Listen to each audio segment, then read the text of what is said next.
안녕하세요. 말씀 베이커리 207번째 시간 기도하심으로 시작하겠습니다. 거룩하신 주님 감사합니다. 주님의 말씀을 묵상합니다. 성령님께서 말씀에 조명이 되어 주시옵소서. 우리 주 예수 그리스도님의 이름으로 기도합니다. 아멘. 네, 오늘 보실 말씀은 출애굽기 27장 1절에서 21절까지의 말씀입니다. 아카시아 나무로 제단을 만들어라. 그 제단은 길이가 5자요 너비가 5자인 네모난 모양으로 만들고 그 높이는 석자로 하여라. 제단에 네 모퉁이에 뿔을 하나씩 만들어 붙이되 그 뿔에 제단을 하나로 이어놓고 거기에 놋쇠를 입혀야 한다. 재를 담는 통과 부삽과 대야와 고기 갈고리와 불 옮기는 그릇을 만들어라. 이 모든 기구는 놋쇠로 만들어야 한다. 제단에 쓸 그물 모양의 석쇠는 놋쇠로 만들고 그 놋쇠의 네 모퉁이에 놋쇠 고리 넷을 만들어 붙여라. 그리고 그 놋쇠를 제단 가장자리 밑에 달아서 제단의 중간에까지 이르게 하여라. 제단을 옮기는 데 쓸 채를 만들되 이것을 아카시아 나무로 만들고 거기에 놋쇠를 입혀라.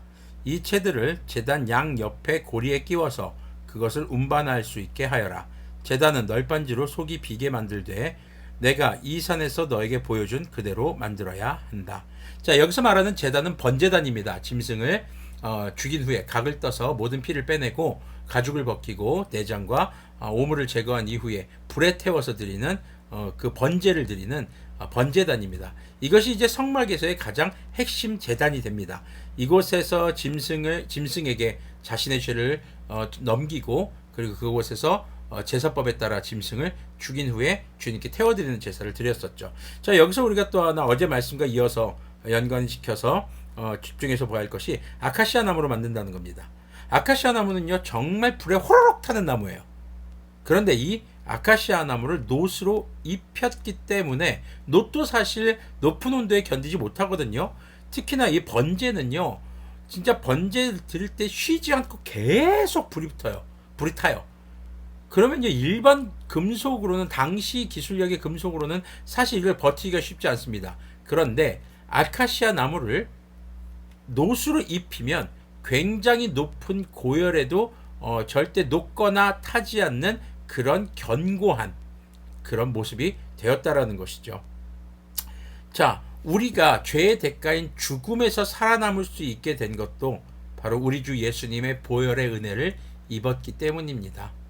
아카시아 나무가 놋으로 입혔을 때 높은 고열에서도 손상되지 않는 것처럼 주님의 은혜가 우리에게 임하여서 우리가 죄의 심판으로부터 구원받게 된 것을 우리는 기억할 수 있어야 하는 것입니다.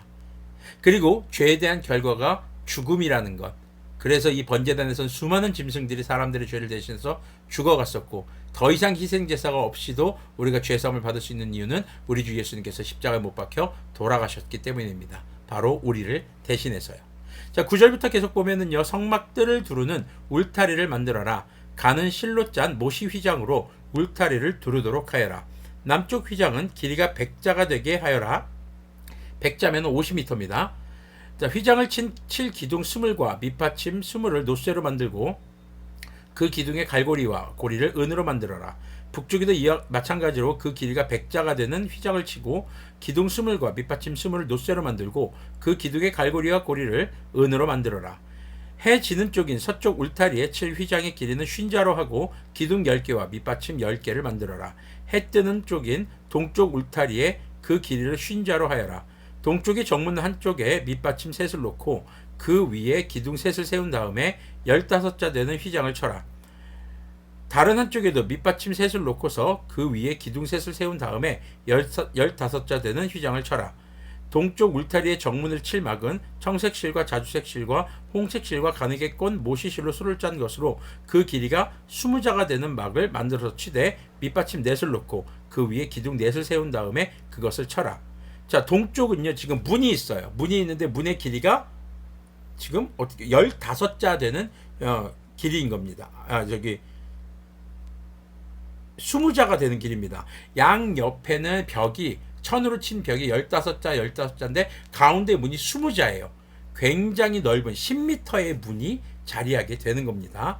그리고 이 성막에 들어가는 유일한 출입구가 바로 이 동쪽에 있는 문이고요. 이 문은 4가지 색깔, 청색, 자주색, 그리고 홍색, 가늘게 꼰 모시실, 즉 흰색 실로 수를 놓아서 짠 것. 어디서 많이 보던 거죠?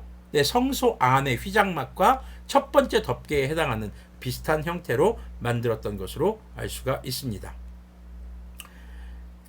자, 울타리 사면의 기둥에는 모두 은고리와 은갈고리를 달고 그 밑받침은 노쇠로 하여라. 울타리를 두른 뜰의 길이는 100자, 너비는 50자, 높이는 5자로 하여라. 가는 실로 짠 모시를 둘러치되 노쇠로 된 밑받침을 받쳐야 한다. 성막에서 각종 제사에 쓰는 기구와 성막의 말뚝과 울타리의 말뚝은 모두 노쇠로 만들어야 한다.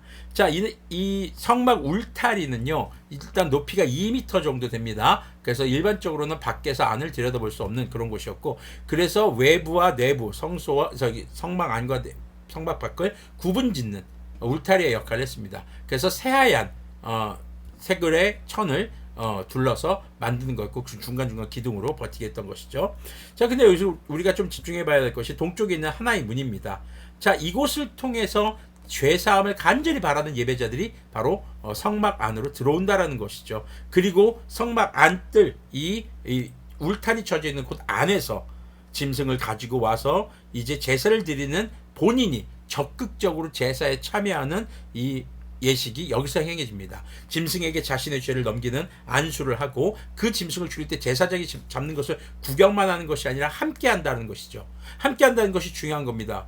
바로 내가 그 죽음을 맞이했어야 하는데 라는 적극적인 동참이 여기서 이루어지게 되는 것입니다.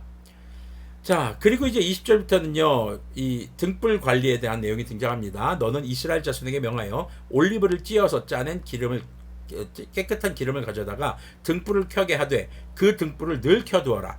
아론과 그 아들들은 그것을 회막 안에 증거계 앞에 쳐놓은 휘장 밖에 켜두어서 저녁부터 아침까지 주님 앞에서 꺼지지 않도록 보살펴야 한다. 이것은 이스라엘 자손이 대대로 길이 지켜야 할 규례이다. 자, 앞서서 말씀드린 것처럼 등대가 있습니다. 근데 여기는 올리브를 찧어서 바로 올리브 기름을 가지고 불을 켜는데, 그 불이 어두운 밤 동안 꺼지지 않도록 하는 역할을 이 제사장들이 맡아서 했던 것입니다. 오늘은요, 이렇게 번제단, 그리고 성막들, 울타리에 대한 내용들과 출입문, 등불 관리에 대한 내용을 보았는데, 전부 다 무엇과 관계된 것일까요? 죄사함과 그리스도인의 삶에 대한 것입니다. 자, 제단을 바라보며 아카시아 나무, 불에 쉽게 타는 아카시아 나무가 노수로 둘러싸였을 때 높은 열에도 견딜 수 있다는 것처럼, 우리가 주님께서 주신 은혜, 보혈의 은혜로 믿음으로 쌓여 있을 때 우리는 죄의 심판, 하나님의 심판을 견딜 수 있고, 그 심판에서 구원받을 수 있게 됩니다. 그리고 그 번제단에서 드려진 것은 짐승의 희생제사였습니다. 우리는 이 부분을 보면서 우리 주 예수님께서 나의 죄를 대신해서 돌아가신 그 사건을 우리는 바라보아야 합니다. 근데 그냥 바라보는 게 아니라 거기에 참여할 수 있어야 합니다. 우리가 주님의 말씀을 따라 살아가야 하는 것입니다. 그리스도인답게 살아가야 하는 것입니다. 그리고 그 그리스도인다운 삶은요, 바로 어두운 이 세상의 빛과 같은 존재로 살아가야 합니다. 그래서 그리스도인들은 세상이 어두워져 갈수록 거룩함의 빛을 절대로 상실해서는 안 되는 그런 의무를 가지고 있는 것을 여러분들 기억하시기를 바랍니다. 그래서 이 세 가지의 성막의 내용, 번제단과 성막들 울타리와 등불 관리, 이 모습들을 보면서 우리는 죄 탈출에 대해서 떠올려 봐야 할 것입니다.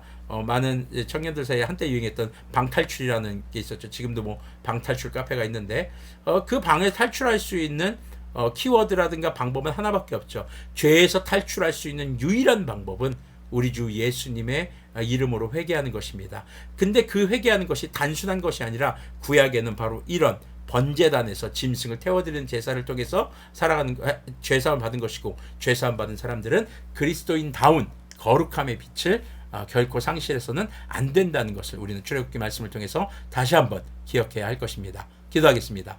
거룩하신 하나님, 감사합니다. 우리 주 예수님의 은혜로 우리가 구원받았습니다. 그러나 이렇게 단순한 한마디로 끝낼 사건이 아닌 것임을 우리가 출애굽기를 통해 묵상하게 하여 주시옵소서. 번제단과 성막들 울타리와 등불을 꺼뜨리지 말아야 하는 제사장의 사명을 통해서 우리가 어떻게 죄사함 받았고, 우리가 어떻게 주님의 그 심판에서 구원받을 수 있었는지를, 그 모든 것이 주님의 은혜였음을 기억하며, 주님께서 우리에게 원하시는 것처럼, 주님께서 말씀하셨던 것처럼 내가 거룩하니 너희도 거룩하라 하신 그 말씀을 기억하며 거룩함의 빛을 늘 비추는 그런 참된 그리스도인이 되도록 긍휼을 베풀어 주시옵소서. 우리 주 예수님의 이름으로 기도합니다. 아멘. 네, 여러분들의 거룩함의 빛이 세상의 어두운 곳을 비춰서 정말 어느 곳이든지 여러분들이 가는 곳마다 어둠이 자연스럽게 사라지는 그런 복이 있기를 소망합니다.